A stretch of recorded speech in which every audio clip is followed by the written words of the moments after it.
So you spend an awful lot of time in the Bangor Opera House, though. You've done a number of shows over the years. What are some of them that we didn't just mention? Cinderella, I Love You, You're Perfect Now, Change. I know you've been in many more than that. What are some of your favorites? Sure. Well, my favorites, Matilda, of course. Mm.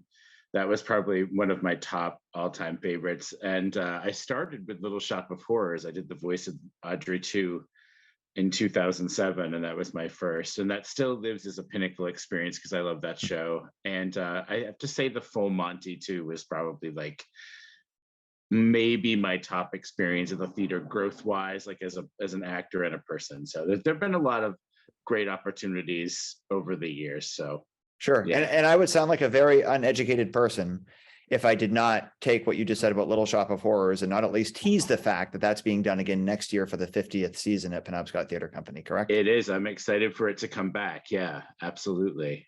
It's Very on cool. the docket. Yeah. And I have to tell you, I don't know if I've ever told you this before.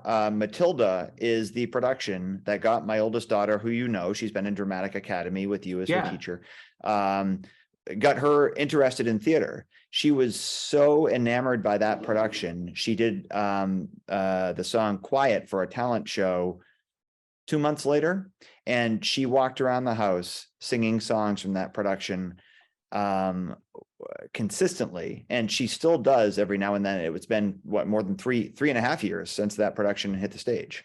Yeah, that's amazing. I didn't know that.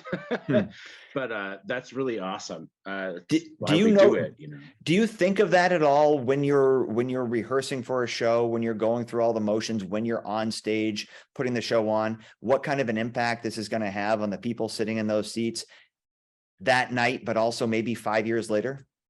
I really don't. It's interesting to hear that.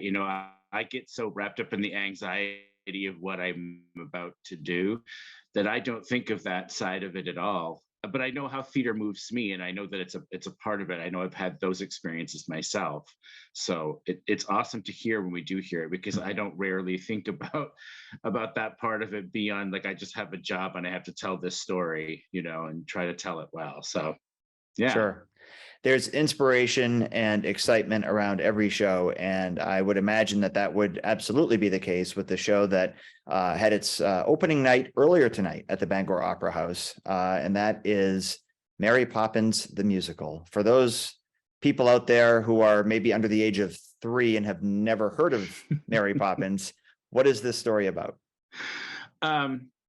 This is a story, I don't know how much I want to spoil, but it's a story about a magical nanny that comes to help a family in trouble.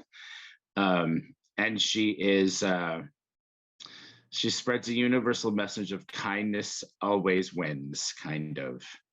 So it's fiction. Yeah, it's absolutely a fiction piece. I'm sorry.